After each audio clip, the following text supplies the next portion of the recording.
Jemaat, mari kita berdoa. Bapa Surgawi, kami bersyukur karena kami bisa beribadah kembali. Dan dalam ibadah ini kami sudah dipersiapkan, dan biarlah hati kami seperti tanah yang subur, yang siap ditaburi dengan benih firman. Jangan sampai ya Tuhan, benih firman itu jatuh di tanah yang berbatu, bahkan tanah yang bersemak duri, bahkan lebih lagi jangan sampai jatuh di pinggir jalan, yang akhirnya benih-benih itu diambil oleh si iblis, sehingga kami tidak bisa bertumbuh. Tuhan tolonglah, dan kiranya Roh Kudus menolong kami semua mengerti kebenaran firman dengan baik, dan berikan kepada hamba-Mu kemampuan untuk menguraikan kebenaran firman-Mu. Dan biarlah hati pikiran kami serta kekuatan untuk menjalankannya Tuhan berikan di dalam hidup kami semua. Dengar doa kami ya Bapa, di dalam nama Tuhan Yesus Kristus kami berdoa. Amin. Saudara, mari kita membaca bersama Yosua pasal 5 ayat 13 sampai 15. Saya akan bacakan untuk saudara sekalian. Ketika Yosua dekat Yeriko, ia melayangkan pandangnya, dilihatnya seorang laki-laki berdiri di depannya dengan pedang terhunus di tangannya. Yosua mendekatinya dan bertanya kepadanya, "Kawankah engkau atau lawan?" Jawabnya, "Bukan, tetapi akulah panglima bala tentara Tuhan. Sekarang aku datang." Lalu sujudlah Yosua dengan mukanya ke tanah, menyembah dan berkata kepadanya, "Apakah yang akan dikatakan tuanku kepada hambanya ini?" Dan panglima bala tentara Tuhan itu berkata kepada Yosua, "Tanggalkanlah kasutmu dari kakimu, sebab tempat engkau berdiri itu kudus." Dan Yosua berbuat demikian. Demikian firman Tuhan. Berbahagia kita yang membaca, merenungkan dan melakukan firman Tuhan dalam kehidupan kita hari lepas hari. Saudara, tema yang saya berikan adalah panglima bala tentara Tuhan. Ketika membaca hanya 3 ayat ini, hati saya sangat bersukacita, hati saya sangat gemetar. Bagaimana panglima bala tentara Tuhan itu menyatakan diri kepada Yosua. Saudara, Yosua adalah orang yang telah dipilih oleh Tuhan menggantikan Musa, memimpin bangsa Israel memasuki tanah Kanaan. Karena itu dalam pasal 1 kita sudah pelajari bersama-sama, Tuhan berkata kepada Yosua, "Kuatkan dan teguhkanlah hatimu." Tuhan katakan itu sampai 3 kali. 3 itu angka kesempurnaan ilahi. Jadi saudara, orang Yahudi memahami 3 itu adalah angka kesempurnaan ilahi. Ketika Yosua dan Tuhan sendiri yang berkata kepada Yosua, "Kuatkan dan teguhkanlah hatimu." Berarti Tuhan itu tidak main-main. Kalau engkau memimpin, engkau sebagai seorang pemimpin, engkau harus punya iman, engkau harus punya kekuatan yang sungguh-sungguh kepada Tuhan. Tuhan bicara sampai 3 kali. Satunya lagi adalah apa? Rakyat berseru kepada Yosua, "Kuatkan, teguhkan hatimu." Rakyat cuma 1 kali, Tuhan 3 kali. Rakyat tidak melihat hati Yosua, tetapi Tuhan melihat hati Yosua. Itulah mengapa sampai 3 kali berbicara, "Kuatkan dan teguhkanlah hatimu." Karena itu dalam pasal 1 sudah dinyatakan pula janji Tuhan. "Seperti aku menyertai Musa, aku juga akan menyertai kamu." Karena itulah saudara, mengapa sebelum mereka memasuki, dalam arti menjalankan semua misi Tuhan, menghancurkan bangsa-bangsa yang ada di tanah Kanaan dan mendudukinya, maka saudara, panglima bala tentara Tuhan itu berdiri di depan Yosua. Kalau saudara mengingat konteksnya, saudara, Israel menyeberangi sungai Yordan. Berapa minggu yang lalu saya sudah khotbahkan, melangkah dengan iman. Ketika mereka menjejakkan kakinya, khususnya imam-imam yang mengangkut tabut perjanjian Tuhan itu, menjejakkan kakinya masuk ke dalam sungai Yordan. Disitulah air sungai Yordan terbelah. Saudara yang dikasihi oleh Tuhan, itu khotbah di minggu ketiga bulan Januari. Dan ketika setelah mereka masuk menyeberangi sungai Yordan, mereka diperintahkan oleh Tuhan sunat semua bangsa Israel sebelum mereka menjalankan tugas. Minggu lalu dikhotbahkan. Seharusnya saudara, sunat itu adalah suatu tanda perjanjian. Sunat itu harus dilaksanakan oleh bangsa Israel. Itu menjadi suatu peneguhan kepada mereka. Ingat saudara, Musa yang dipilih Tuhan untuk memimpin bangsa Israel.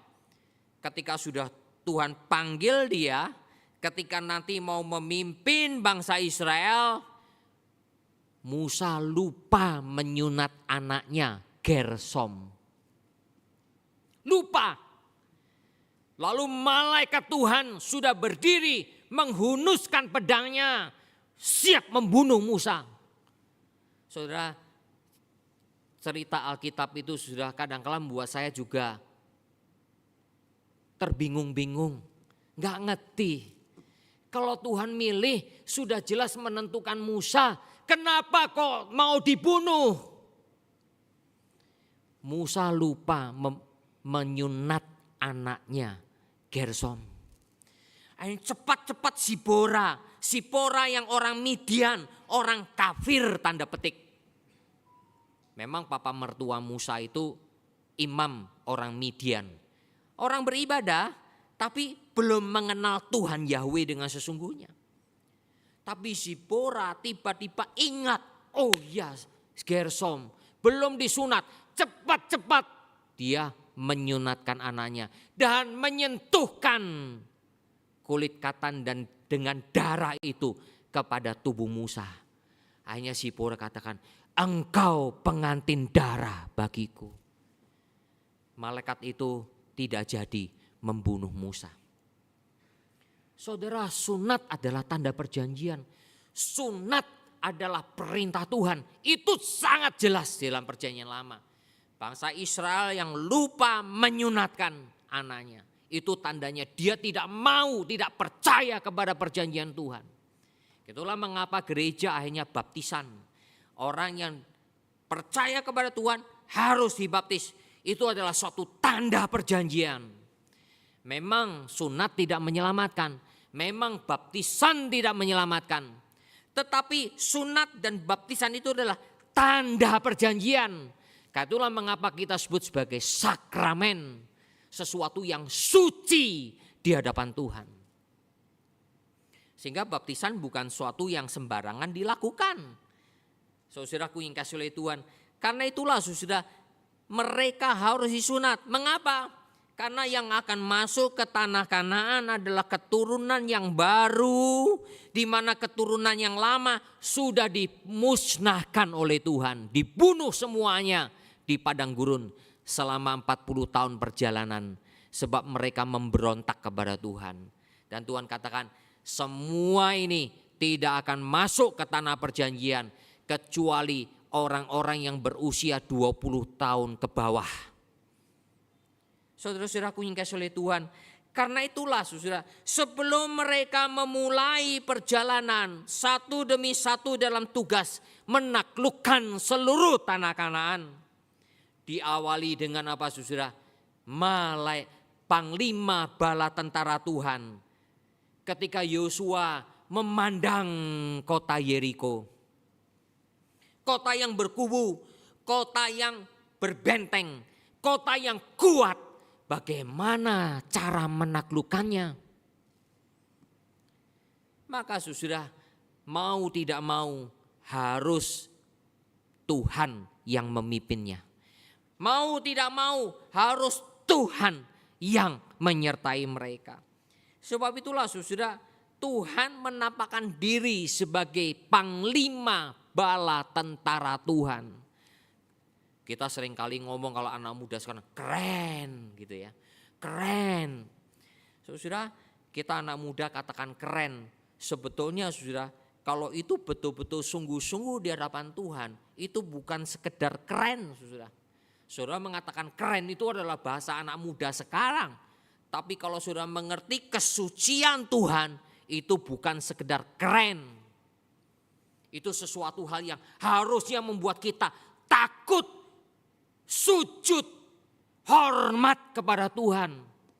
Kalau anak muda keren itu artinya apa? Wih, hebat ya.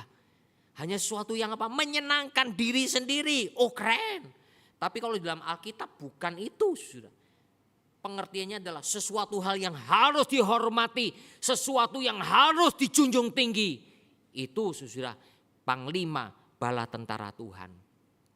Sebab itu dalam teologi saudara, ini disebut sebagai teofani.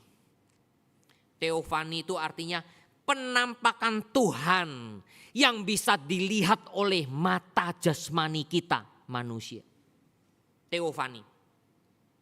Tuhan itu tidak terlihat. Tuhan itu adalah roh adanya. Karena itulah ketika teofani itu artinya Tuhan menampakkan diri. Sebab itu ketika Musa meminta melihat wajah Tuhan, tidak bisa Musa. Tidak bisa. Tidak ada seorang pun yang bisa tahan melihat wajah Tuhan. Yaitu Tuhan cuma apa? Perlihatkan punggungnya di sela-sela dua gunung yang ada. Saudara yang kasih oleh Tuhan, teofani. Kalau kita gabungkan dengan perjanjian baru, maka itu artinya juga kristofani. Yaitu Kristus, yaitu pribadi Allah yang kedua. Anak Allah, Allah anak itu yang menyatakan wujudnya di perjanjian lama. Saya ingat saudara Abraham ketika ada di bawah pohon terbantin di Mamre. Tuhan menyatakan diri kepada Musa. Lalu Musa ketika menengadahkan mukanya memandang ke depan. Dilihatnya 3 orang. Tuhan langsung Abraham langsung cepat-cepat datang kepada orang itu. Dan kemudian Abraham langsung tahu dalam kerohanian yang bagaimana saya tidak tahu. Tahu ini Tuhan. Langsung dia kata, Tuhan kalau boleh mampir sebentar. Aku akan buatkan roti sajian 3. Dan kemudian akan memotong lembu. Saudara itu semua untuk Tuhan. 3 roti sajian. Jelas itu adalah Tritunggal yang menyatakan diri kepada Abraham. Walaupun memang disebutnya 3 orang.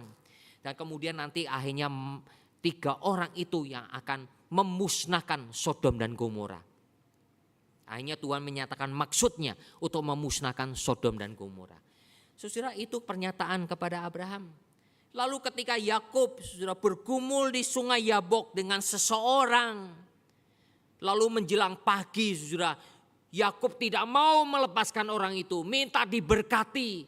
Lalu memang orang itu memberkati Yakub. Mulai sekarang engkau bukan lagi bernama Yakub, tapi Israel. Lalu pangkal paha Yakub dipukul sama orang tersebut, membuat Yakub terpelecok. Mulai dari saat itu orang Israel tidak mau makan pangkal paha dari semua binatang. Jadi sudah itu jelas adalah Tuhan. Tuhan yang menampakkan diri kepada Yakub. Ada lagi saudara Musa. Musa di Gunung Horeb melihat api yang menyala-nyala dari semak duri tapi tidak terbakar. Musa, lepaskan kasutmu. Tanah di mana engkau berdiri itu suci adanya. Demikian juga dengan Yosua, saudara. Tanah di mana engkau berdiri suci adanya.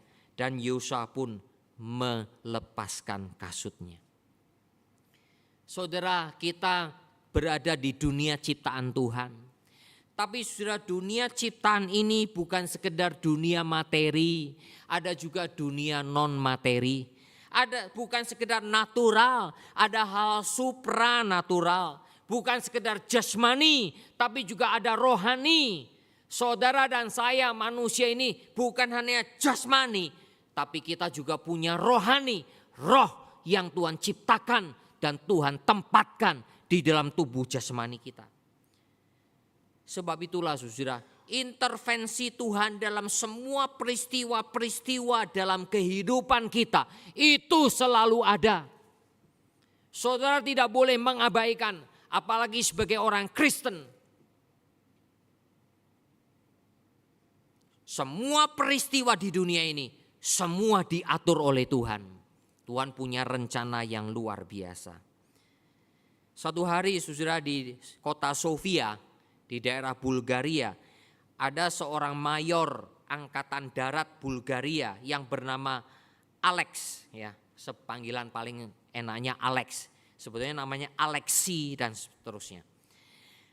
Sebagai pemimpin angkatan darat, dia kemudian membawa prajuritnya itu, batalionnya itu sudah naik ke perbukitan. Lalu melihat dari atas perbukitan itu kota Sofia yang begitu indah sekali. Lalu mayor ini berpikir, wah kalau cuma hanya ngeliat-ngeliat tok diem-dieman gak enak ya. Kalau bisa saya sedikit memberikan speech, berikan sedikit kata-kata kepada prajurit-prajurit saya. Hai prajurit-prajuritku, kalian lihat tidak kota Sofia, kota yang begitu indah. Lihat gak di situ ada beberapa gedung-gedung, bangunan-bangunan yang dipakai oleh negara, begitu indah bukan? Lihat itu di sana, ada katedral, di atasnya ada salib.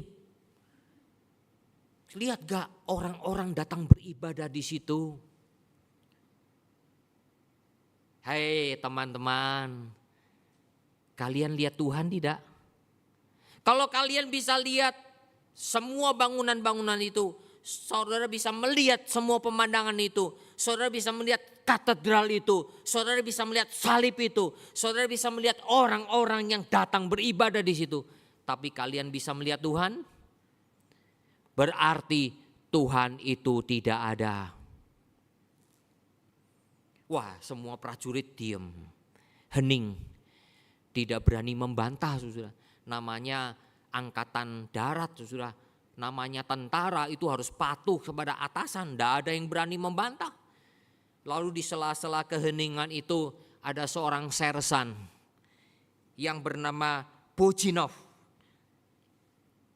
Izin Pak Mayor untuk bisa berbicara.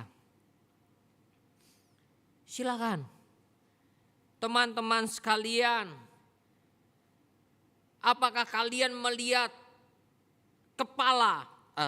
kalian melihat baju yang dikenakan oleh pemimpin kita mayor? Kalian melihat pedangnya, kalian melihat topinya, kalian melihat sepatunya yang begitu gagah. Lihat, semua jawab begitu. Apakah kalian melihat topinya yang menandakan dia adalah seorang pemimpin?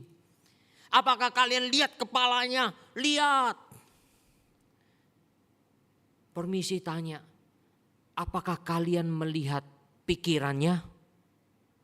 Tidak bisa, mana mungkin bisa melihat pikirannya. Bojinov ini akhirnya tersenyum. Saudara, dunia rohani tidak bisa kita lihat dengan materi. Sesuatu yang materi tidak bisa disamakan dengan sesuatu yang rohani. Tapi kita semua yang punya spiritualitas mengerti ada sesuatu yang rohani yang memang ada. Dan itu semata-mata karena karya Tuhan di dalam diri kita. Saudaraku yang dikasihi oleh Tuhan, karena itulah sebagai orang percaya, saudara dan saya harus terus bersandar kepada Tuhan. Harus selalu ingat Tuhan, karena Tuhanlah yang memiliki hidup saudara dan saya. Tuhanlah yang memiliki seluruh dunia ini. Tuhanlah yang memiliki sejarah atas dunia ini. Boleh saudara berencana, boleh saudara berpikir, boleh saudara menjalin relasi, boleh saudara bekerja, tapi semuanya itu serahkan kepada Tuhan. Tidak ada yang lain. Itulah yang namanya umat Kristen, anak Allah. Saudara yang kasih oleh Tuhan, pada waktu saya merenungkan bagian ini, apa yang bisa kita pelajari? Yang pertama, realitas penyertaan Tuhan. Penyertaan Tuhan itu nyata. Saudara, Yosua dan Kaleb pernah menjadi bagian dari 12 pengintai. Yang pada waktu itu diutus oleh Musa, tercatat di Bilangan 13.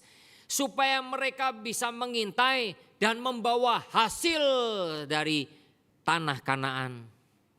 Mereka bawa hasilnya, waduh, anggur yang luar biasa. Memang mereka mengakui semua penuh susu dan madu. Tetapi sudah 10 pengintai yang lain memberitahukan hal-hal yang negatif, yang membuat bangsa Israel menjadi ciut hatinya, menjadi takut untuk masuk ke tanah Kanaan dan menjadi tidak percaya kepada janji Tuhan. Hanya 2 orang, Yosua dan Kaleb, yang menyatakan iman kepada Tuhan.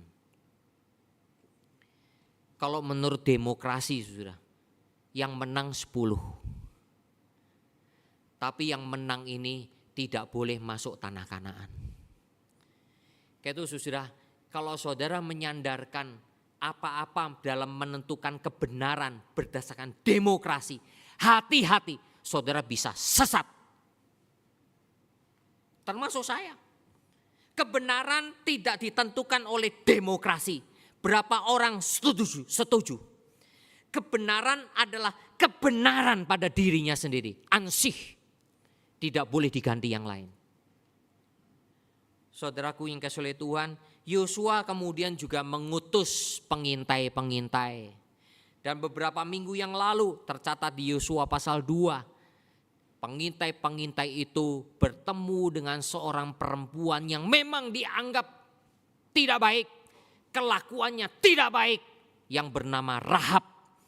Tetapi perempuan yang dianggap tidak baik itu ternyata memiliki iman yang sungguh-sungguh kepada Tuhan.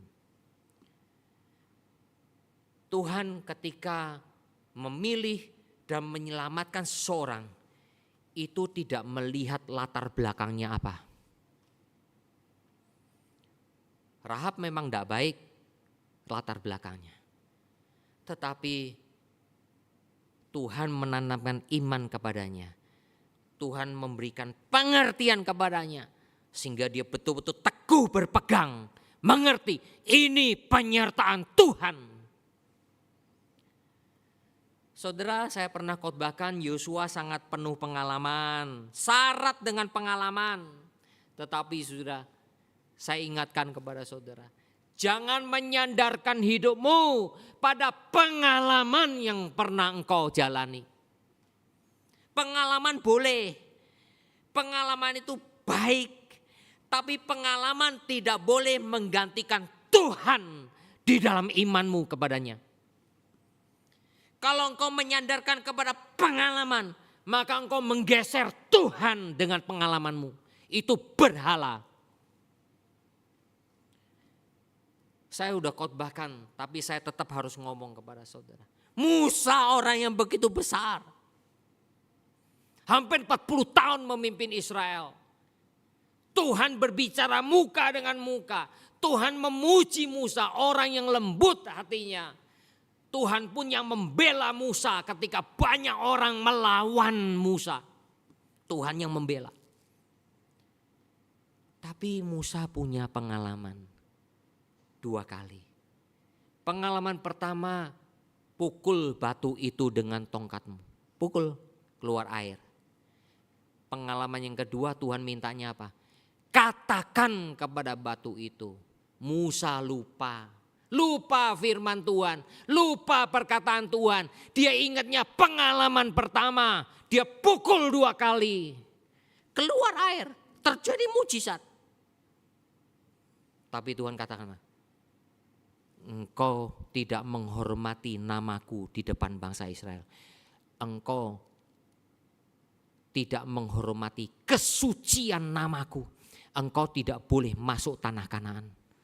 Bayangkan, yang rindu sekali bisa masuk sudah hampir 40 tahun. Tiba-tiba karena satu hal yang tragis terakhir, last minute salah. Karena berdasar pengalaman, langsung tidak boleh masuk. Mau diskusi sama Tuhan, stop Musa, gak usah diskusi. Saudara, karena itulah mengapa saudara, kebenaran tidak bisa ditoleransi. Kebenaran tidak bergantung kepada pengalamanmu. Kebenaran tidak bergantung pada demokrasi. Pengalaman tidak bergantung engkau setuju atau tidak. Kebenaran tidak bergantung pada engkau setuju atau tidak. Tidak. Kebenaran adalah kebenaran. Tuhan adalah Tuhan. Karena itu saudara, Tuhan menampakkan diri kepada Yosua, panglima bala tentara Tuhan. So itulah ketika Yosua tanya,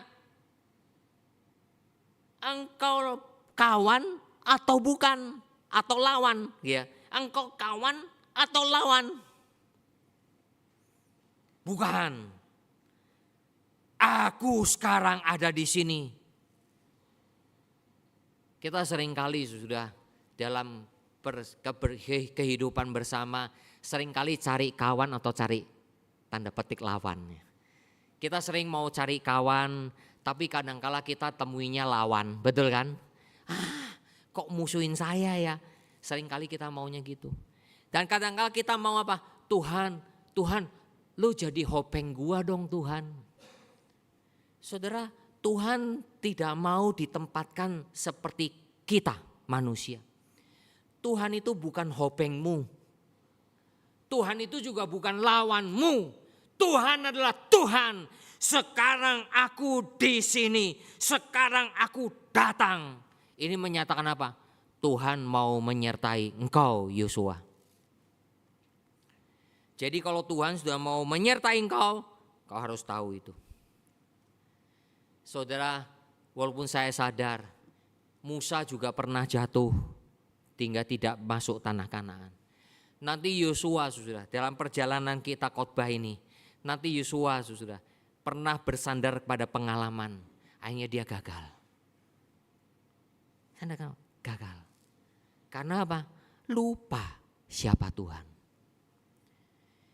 Saudara, karena itu saya sering ingatkan kalau bisa berkomunikasi kepada jemaat. Selalu ingat Tuhan, selalu ingat Tuhan.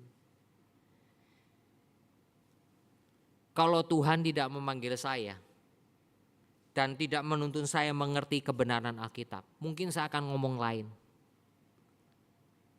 Tapi saya karena selalu membaca firman, renungkan firman, saya ingat itu, belajar dari buku-buku teologi. Betul pernyataan, karena anugerah Tuhan. Saudara, karena itulah ingat selalu Tuhan, ingat selalu Tuhan. Pada seorang om yang sakit parah, om selama ini datang beribadah, ingat Tuhan, ingat Tuhan. Dia maunya pengalaman. Pengalaman tidak membawa dia kepada kesembuhan, dia kecewa. Kecewa. Saya waktu melihat dia pada waktu mau menghembuskan nafas, dia berada dalam ketakutan yang luar biasa. Saya sudah berjuang, saya sudah berusaha. Saya tidak tahu dia dipilih Tuhan atau tidak. Saya tidak tahu. Tapi yang jelas kalau melihat apa yang terjadi padanya, dia di dalam ketakutan, dia tidak ingat Yesus lagi. Saudara, jangan main-main dengan hal ini. Saya juga sama, saya tidak boleh main-main. Apakah saya sungguh-sungguh bergantung kepada Tuhan? Sekarang sudah ada Roh Kudus. Roh Kudus sudah disurahkan. Dan ada Alkitab. Alkitab yang saudara dan saya harus baca, renungkan tiap hari. Jangan pesimis, jangan gentar, Jangan menjadi mundur, terus baca, nggak ngerti pun baca. Nanti ketika firman Tuhan disampaikan oleh hamba Tuhan, tidak harus saya. Mungkin ada hamba Tuhan yang lain. Tapi hamba Tuhan itu betul-betul memberitakan firman dengan sungguh-sungguh. Saudara akan diingatkan sama Tuhan. Tidak harus saya cuma hanya berada di satu tempat. Sekarang ada YouTube begitu banyak. Tapi ketika saudara sensitif dan peka, saudara tahu mana yang benar dan mana yang tidak. Bukan menyenangkan telinga kita. Oh ini senang, menyenangkan. Bukan. Tapi sudah tahu ini firman Tuhan. Sudah tahu. Yang kedua, perkenanan Tuhan. Saudara, alasan Tuhan berkenan itu adalah karena dirinya sendiri. Dirinya sendiri yang memilih bangsa Israel. Ulangan pasal 9. Ingat gak saudara? Pada waktu ulang tahun kita yang ke-17 tahun lalu bulan November. Hamba Tuhan yang berkhotbah, semua karena anugerah Tuhan. Dari ayat yang ulangan 9. Aku memilih kamu bukan, tapi aku memberikan tanah Kanaan oleh karena bangsa-bangsa itu telah hidup dengan sangat rusak. Aku mau memusnahkan mereka. Dan juga bukan karena kamu lebih baik. Sampai Tuhan akhirnya di kalimat terakhir di ulangan itu. Sungguh engkau adalah bangsa tegar tengkuk. Saudara, Tuhan tahu orang berdosa itu tegar tengkuk. Saya juga tegar tengkuk. Saudara juga pasti tegar tengkuk. Kalau terus hidup dalam dosa. Dan tidak mau dibentuk oleh firman Tuhan. Bangsa Israel. Dalam Injil Yohanes, Tuhan Yesus juga ngomong, bukan kamu yang memilih aku yang memilih kamu. Bukan kamu yang mengasihi aku, tapi aku yang mengasihi kamu. Itu prinsip kebenaran firman Tuhan. Saudara yang kasih oleh Tuhan, karena itulah kalau kita semua dipilih, bukan karena kita lebih baik, bukan karena kita lebih rohani. Kalau Tuhan mau berkenan, itu karena Tuhan yang mau berkenan. Dan Tuhan yang mengampuni dosa kita. Membuat kita apa saudara? Membuat kita akhirnya hancur. Membuat kita menangis. Membuat kita menjadi seperti tanah liat yang mau dibentuk oleh Tuhan. Namun saudara, dalam bagian dari perkenanan Tuhan itu, Tuhan memberikan peraturan-peraturan. Tuhan memberikan perintah-perintah untuk ditaati. Tetapi sudah perintah untuk ditaati itu harus dari segenap hati kita taat. Bukan karena mencari sesuatu untuk kesombongan diri kita. Bukan mencari sesuatu jasa di hadapan Tuhan. Tidak. Semata-mata karena apa? Tuhan, karena engkau memilih aku, orang berdosa ini, bentuklah aku, tolonglah aku. Nah itu sikap yang benar. Dari situlah sudah ketaatan itu adalah ketaatan yang keluar dari segenap hati yang dibentuk oleh Tuhan. Bukan ketaatan yang apa? Yang Farisi, bukan ketaatan yang Taurat, ketaatan yang apa? Lahiriah semata-mata. Alkitab bukan untuk disembah. Alkitab untuk dibaca, direnungkan. Itu baru di situ yang Paulus katakan, firman itu, ibadah itu mengandung kuasa. Karena apa? Karena ada Tuhan yang berkuasa untuk mengubahkan kita. Tapi kalau ibadah itu cuma ibadah karena kita cari kesenangan sendiri, maka ibadah itu tidak mengandung kuasa. Saudara, salah satunya Paskah dan sunat itu adalah tanda sebagai umat Israel. Tuhan sudah mengatakan, saya pernah khotbahkan itu di tahun lalu. Paskah, bangsa Israel lupa merayakan Paskah, itu taruhannya apa? Nyawa hilang. Bangsa Israel lupa sunat, itu juga apa? Nyawa hilang. Saudara, kalau orang tidak mengerti Alkitab sudah, baca Perjanjian Lama, anggap Tuhan itu kejam. Kayak itulah di dalam teologi, ada yang, yaitu termasuk aliran yang sesat ya. Tuhan perjanjian lama itu Tuhan yang kejam. Karena isinya perang bunuh-bunuh sana sini perintahnya. Saudara, kalau Tuhan tidak keras pada waktu perjanjian lama, itu enggak betul-betul settle sudah penegakan semua tata ibadah itu. Tidak settle.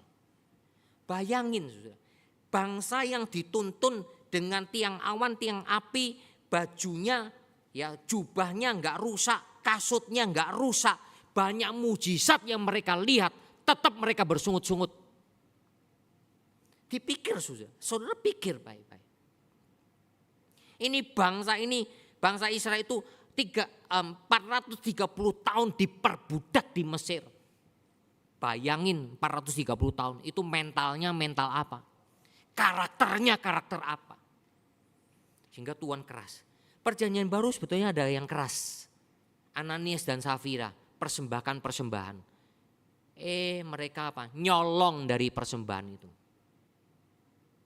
Tapi ngomongnya, kami sudah berikan untuk Tuhan. Ini semua persembahan penjualan tanah kami. Bohong. Petrus ngomong, kamu bukan mendustai manusia. Kamu mendustai Roh Kudus. Langsung mati Ananias. Dan Safira yang tidak tahu, tanyain juga. Betul ini? Semua persembahan? Betul. Langsung juga mati. Kenapa kalian suami istri sepakat mendustai Roh Kudus? Saudara, kalau kita mengerti Alkitab dengan baik, kita tidak akan katakan Tuhan kejam. Tidak akan. Karena Tuhan itu maha kasih. Tapi ingat, Tuhan yang maha kasih itu ada murka. Itu bukan kejam. Tuhan murka. Karena apa? Kesuciannya dihina oleh manusia. Kalau saudara mengerti itu, baru saudara bisa ngerti. Bukan kejam. Tapi karena kesucian Tuhan dihina manusia berdosa, Tuhan murka. Saudara yang dikasihi oleh Tuhan, sebab itulah mari kita menghormati kesucian Tuhan. Hormat, takut. Ada penafsir ya saudara, mau mengerti arti hormat takut kepada Tuhan itu apa? Saudara berdiri di air terjun Niagara atau air terjun di Afrika, kalau nggak salah di Victoria, air terjun yang begitu besar, megah. Saudara berdiri di situ, apalagi betul-betul di bawah air terjun itu, saudara akan merasakan apa? Kekaguman, kebesaran, tapi juga gentar di depan air terjun itu. Nah, itulah seperti itu namanya hormat dan takut akan Tuhan.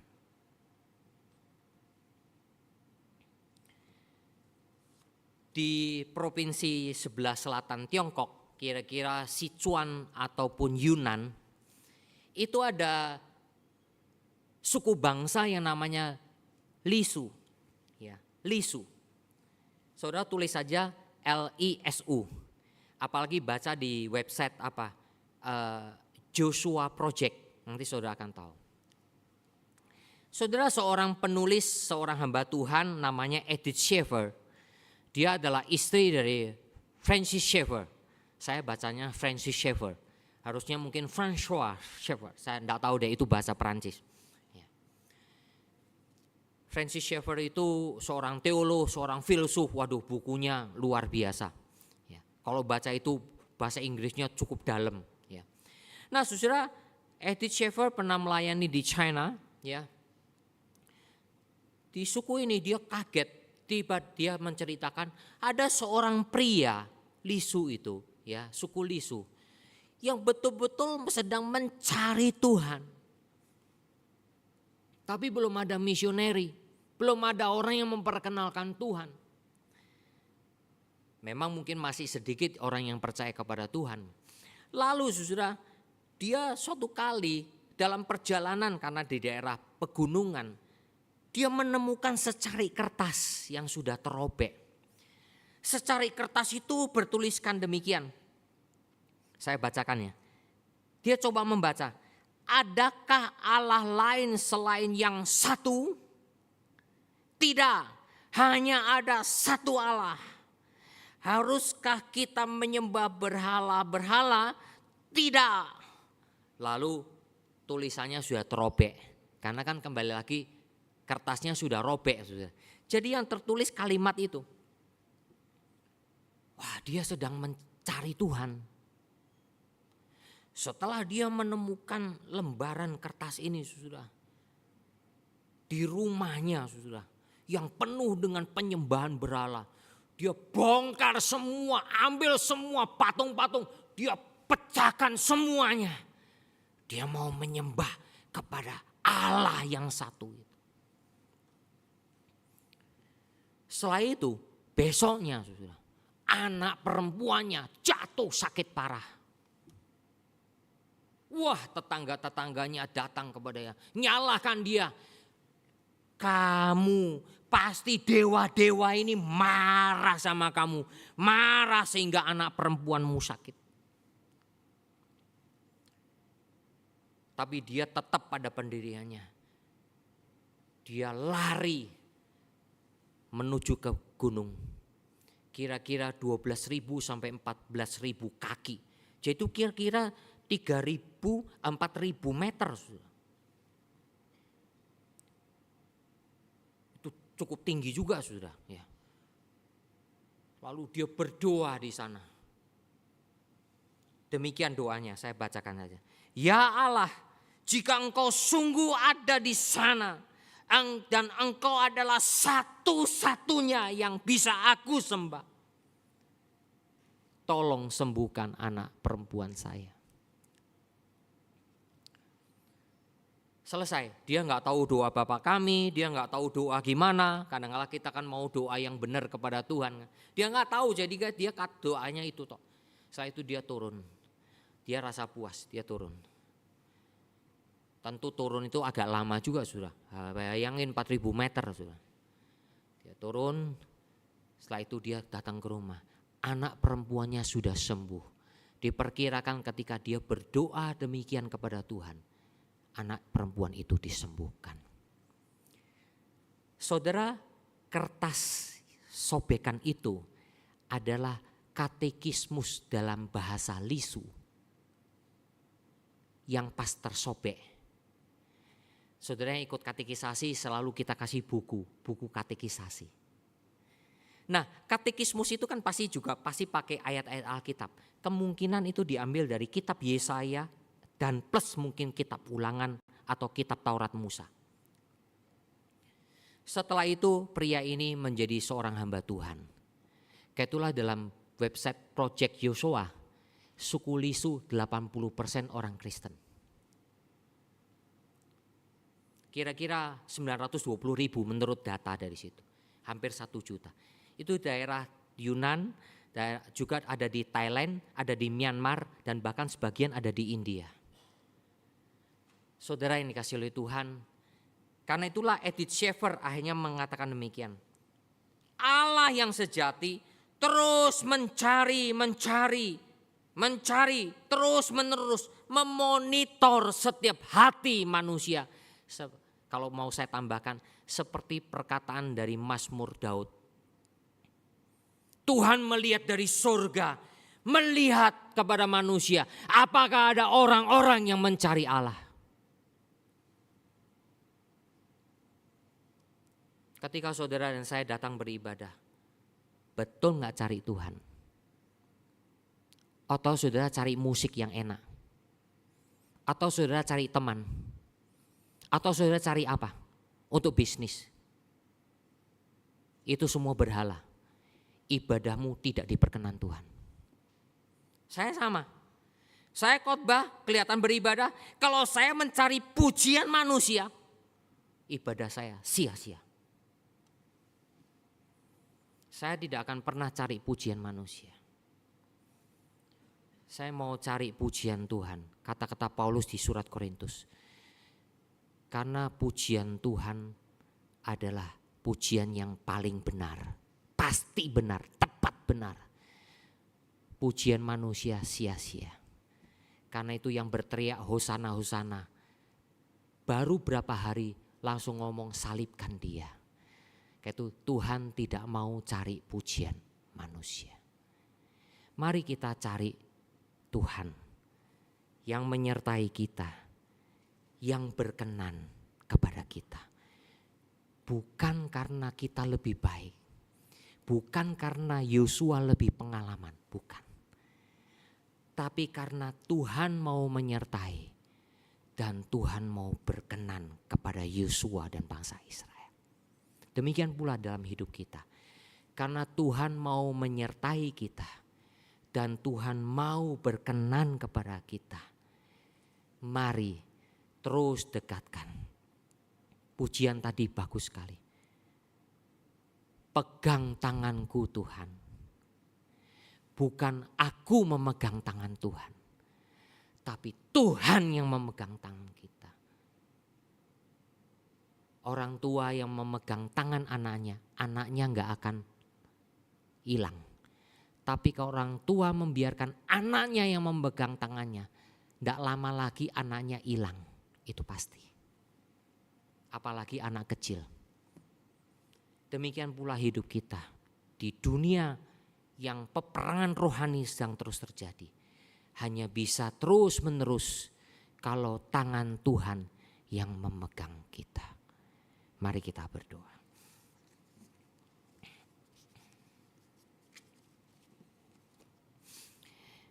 Berkati firman-Mu ya Bapa, tanamkanlah di dalam diri anak-anak-Mu yang sudah mendengar.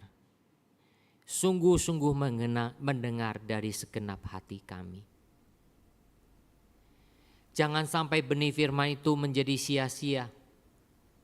Apalagi kalau tertabur jatuh di jalanan. Jangan sampai kami ke gereja karena seperti kami jalan-jalan. Ke gereja seperti kami pergi mall, pergi supermarket menurut keinginan kami. Jangan juga ya Tuhan benih itu tertabur di tanah yang berbatu. Apalagi di tanah yang bersemak duri. Tapi biarlah benih itu tertabur di tanah hati kami yang subur. Sehingga akan bertumbuh, berbuah, berlipat-lipat bagi Tuhan. Bukan karena kami, tapi karena Tuhan terus bekerja dan berkarya di dalam diri kami. Terima kasih ya Bapa, dengar doa kami dalam nama Tuhan Yesus Kristus. Amin. Saya serahkan kembali kepada Lita.